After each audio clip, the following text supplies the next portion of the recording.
नेता प्रतिपक्ष विजय कुमार सिन्हा ने प्रेस वार्ता कर नीतीश कुमार और तेजस्वी यादव पर जमकर निशाना साधा। क्या कुछ कहा विजय कुमार सिन्हा ने, आइए सुनते हैं। आज भारतीय जनता पार्टी अपनी राष्ट्रवादी विचारधारा के तहत सत्ता के लिए झूठ और फरेब की खेती नहीं करती है, लेकिन बिहार के अंदर जो झूठ और फरेब की खेती शुरू हुई है तो प्रतिपक्ष के नाते उसका प्रतिवाद करना आवश्यक है। ये लगातार कुछ दिनों से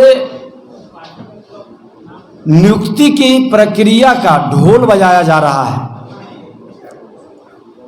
आज भी 10,000 लोगों की नियुक्ति की बड़े धूमधाम से ढोल बजा रहे हैं। ये नियुक्ति नहीं, ये प्रतिनियुक्ति है।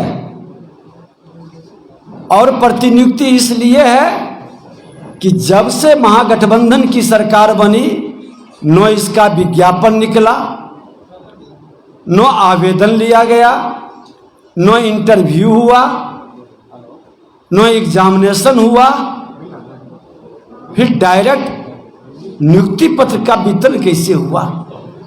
आज मैं बता दूं आपको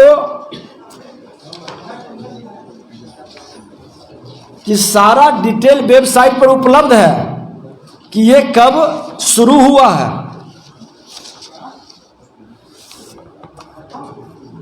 ये विज्ञापन संख्या 5/2020 माह नवंबर 2020 का है, जिसका शारीरिक दक्षता परीक्षा 24/2/2022 से 8/4/2022 को हुई है।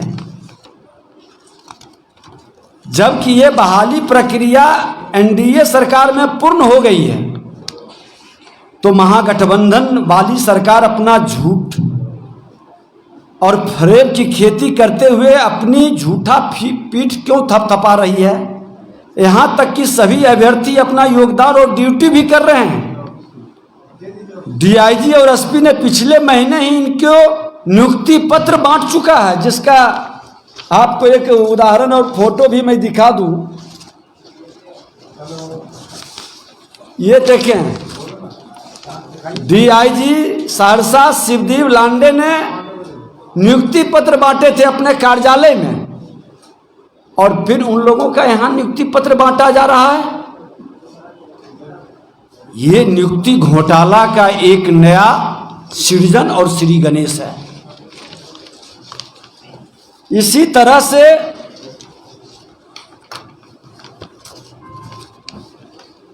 इसी कड़ी में विज्ञापन संख्या 3/2020 के माध्यम से पुलिस अवर निरीक्षक एवं प्राचार्य अवर निरीक्षक परिचारी का प्रारंभिक मुख्य एवं शारीरिक दक्षता परीक्षा के उपरांत 14/7/2022 को परिणाम भी प्रकाशित कर दिया गया था। वे भी भाजपा की सरकार के कार्यकाल में हुआ है। इन तमाम नियुक्ति पत्र जो बांटा जा रहा है, सरकार स्पष्ट करे कि इसका रिजल्ट, फाइनल रिजल्ट कब निकला था और इसका विज्ञापन कब निकला था, आवेदन कब आमंत्रित किया गया था, परीक्षा और इंटरव्यू कब लिया गया था। अब जो पदस्थापित हैं उसको बुला करके आप प्रतिनियुक्ति का पत्र दे सकते हैं, लेकिन नियुक्ति पत्र दोबारा कैसे दे रहे हैं। और नियुक्ति पत्र अगर जो दे रहे हैं तो ये बड़ा घोटाला है। भारतीय जनता पार्टी घोर आपत्ति करती है।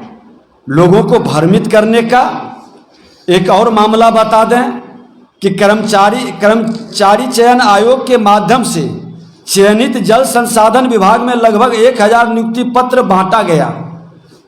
इसका विज्ञापन संख्या 060601114/2014 में हुआ था एवं 2016 में इसी भर्ती के लिए पुनः आवेदन लिया गया। दिसंबर 2018 में प्रारंभिक परीक्षा लिया गया जिसका परीक्षा फल फरवरी 2022 में प्रकाशित हुआ और 2021 में मुख्य परीक्षा हुआ एवं जून 2022 में परीक्षा फल प्रकाशित हुआ, जो एनडीए की सरकार में हुआ। आज आप उन युवाओं को नियुक्ति पत्र बांट रहे हैं, क्या यही नए रोजगार देने का वादा पूरा कर रहे हैं? लोगों को वर्गला रहे हैं? माननीय मुख्यमंत्री जी, चालक बनिए, चालाक नहीं। आपकी चालाकी से बिहार के अंदर एक बड़ा एक्सीडेंट होने की संभावना बन गई है और एक बड़ा घोटाला का सृजन करता मत बनिए, क्योंकि जो बहाली हो चुकी है, जो विज्ञापन निकल कर प्रक्रिया पूरा हो गया, उस प्रक्रिया को दोबारा आप एक भ्रम की वातावरण बना रहे हैं।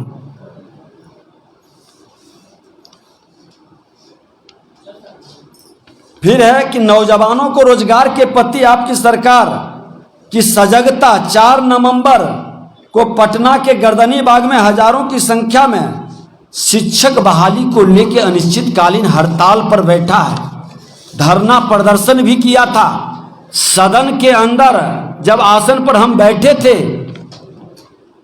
तो हमने कहा भी था कि माननीय मुख्यमंत्री जी, नियोजित शिक्षक हमारा भविष्य को बनाता है। शिक्षा, सुरक्षा और स्वास्थ्य, सिंचाई, ये तमाम विभाग को गंभीरता से लेना चाहिए और इसमें जो आप नियोजन पर रखे हैं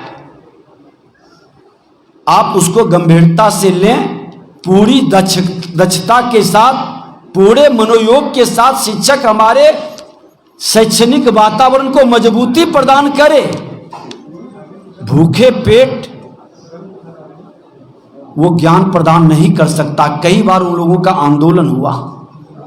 आपके युवराज, जिसको बिहार में आप युवराज घोषित किए हैं, उप मुख्यमंत्री जी, यही वादा अपने चुनावी एजेंडा में किए थे। पहले तो 4.5 लाख के लगभग नियोजित शिक्षक हैं, आप उसको परमानेंट क्यों नहीं कर रहे? जो हमारा बेसिक शिक्षा प्रणाली को कहीं न कहीं चरमरा रहा है, दम तोड़ रहा है, आप उसको फैसिलिटी देके प्रशिक्षित कर करके उसकी दक्षता के माध्यम से मेरे शैक्षणिक वातावरण को मजबूती प्रदान करिए। संविदा कर्मी लगभग 5 लाख अलग अलग विभाग में है और ये संविदा कर्मी का खेल, मुख्यमंत्री जी जब हम मंत्री थे तो कैबिनेट में आपने, जब हमने चर्चा किया था, श्रम संसाधन विभाग के अंदर, आईटीआई के अंदर बहाली में संविदा कर्मी को हमने रोक दिया था फाइल कि संविदा कर्मी पर नहीं करेंगे, अस्थाई बहाली करेंगे, वो विभाग का एसेट होगा। ये संविदा कर्मी के पीछे का एक बड़ा खेल होता है और इसमें भ्रष्ट ऑफिसर्स का बहुत बड़ा डीलिंग होता है अंदर खाने। और ये खेल बिहार के अंदर, बिहार के विभाग को कमजोर करने का एक बड़ा सुनियोजित षड्यंत्र था। जो गलती आपने किया है, क्योंकि नेतृत्व आप कर रहे थे, भारतीय जनता पार्टी कैबिनेट के अंदर हो, सदन के अंदर हो, आपको हमेशा सतर्क सावधान किया, लेकिन आपका अहंकार, आपका जिद बिहार को खोखला करने में लगा रहा। जितना संभल सकता था हम लोगों ने संभालने का प्रयास किया, लेकिन अब तो आपने हद कर दी। अब ये कौन सा खेल है कि जिसकी नियुक्ति हो गई, जिसकी प्रतिनियुक्ति करने जा रहे हैं, उसको नियुक्ति पत्र बांट रहे हैं। लोगों को वहां कुछ लोग बोलना चाह रहा था गांधी मैदान के अंदर, बोलने नहीं दे रहे हैं। ये क्या कर रहे हैं? सत्ता की मदानता उचित नहीं है और ये सत्ता जनता ने नहीं सौंपी है। ये चोर दरवाजा से आपने सत्ता प्राप्त किया है। सत्ता भारतीय जनता पार्टी के साथ जनादेश मिला था, आपका तो जनादेश घट गया था। फिर भी बिहार की अराजकता को रोकने के लिए भारतीय जनता पार्टी ने चाणक्य की भूमिका निभाते हुए चंद्रगुप्त बनाया था कि कहीं भ्रष्टाचारियों के साथ ही गलबहियां न कर दी। लेकिन आप अपने स्वभाव और नेचर के अनुकूल परिवारवाद और भ्रष्टाचारवाद की गोद में बैठकर अब बहुत बड़ा फरेब करने जा रहे हैं। ये लड़ाई सड़क से सदन तक होगी और हर हफ्ते किसी न किसी विभाग के संदर्भ में पूरी सजगता के साथ प्रतिपक्ष बिहार की जनता को अवगत कराएगा कि ये बहाली नहीं कर रहे हैं। बहाली करना है, आप नया विज्ञापन निकालिए। आज शिक्षा विभाग के अंदर, स्वास्थ्य विभाग के अंदर हमारे माननीय मंत्री थे, उन लोगों ने जानकारी दी है कि लाखों में बहाली के लिए प्रक्रिया शुरू कर दिए थे।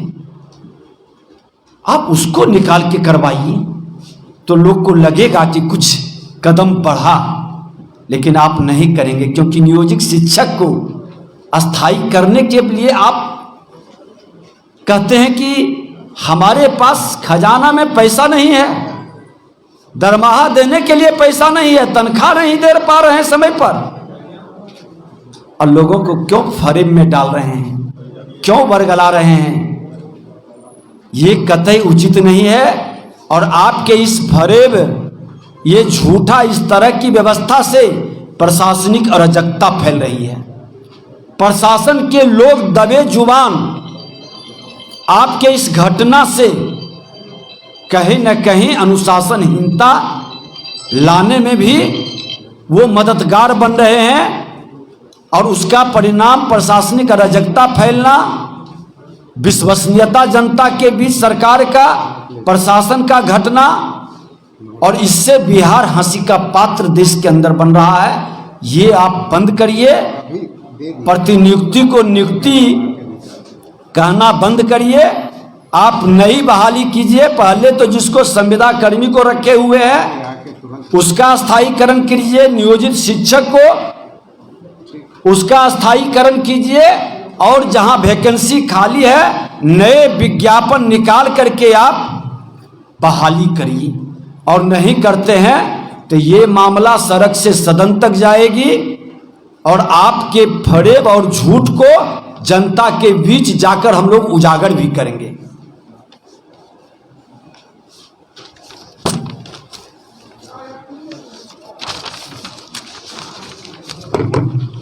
इसकी भी कॉपी जो इरिगेशन में 1000 का हुआ है वो भी सब है, सबका डिटेल है कि कब निकला विज्ञापन, कब हुआ।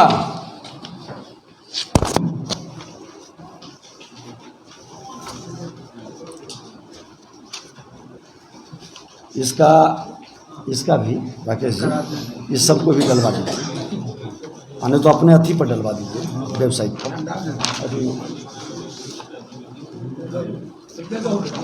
ये वाला एजुकेशन वाला भी है। तो इसमें आप डीजीपी और चीफ सेक्रेटरी को पार्टी बना के रिप्रेजेंट कर देते हैं 400 का, कि जब बहाली पहले हो गई थी तो डीजीपी और चीफ सेक्रेटरी को प्रोग्राम किया होगा, ये क्रिमिनल लीक कर दिया है। ये सारे मामला को लेके मैं गवर्नर से विधायक दल का एक टीम मिलेगा भी, और इसको कानूनी प्रक्रिया को समझकर हम लोग निश्चित तौर पर इस मामला को गंभीरता से लेंगे। और हमारे बहुत सारे चीज आज बहुत सारे चीज देखिए, आज विषय इसी का है क्योंकि आज अपराध की भी बहुत सारी घटनाएं घट रही है। कल हम लोग फिर आ रहा जा रहे हैं, हर दिन तो उस मामला को अलग से फिर करेंगे। आज इसी पर इसी को हम कर रहे हैं आप नहीं, ठीक है, इसको हम लोग देखते हैं, हम लेंगे इसको गंभीरता से। डीजीपी और चीफ सेक्रेटरी को पार्टी बना के क्रिमिनल लीक कर दीजिए। नहीं, ठीक है, प्रोग्राम तो उसी ने किया होगा ना, मुख्यमंत्री को मान लीजिए बरगलाया। नहीं, ठीक।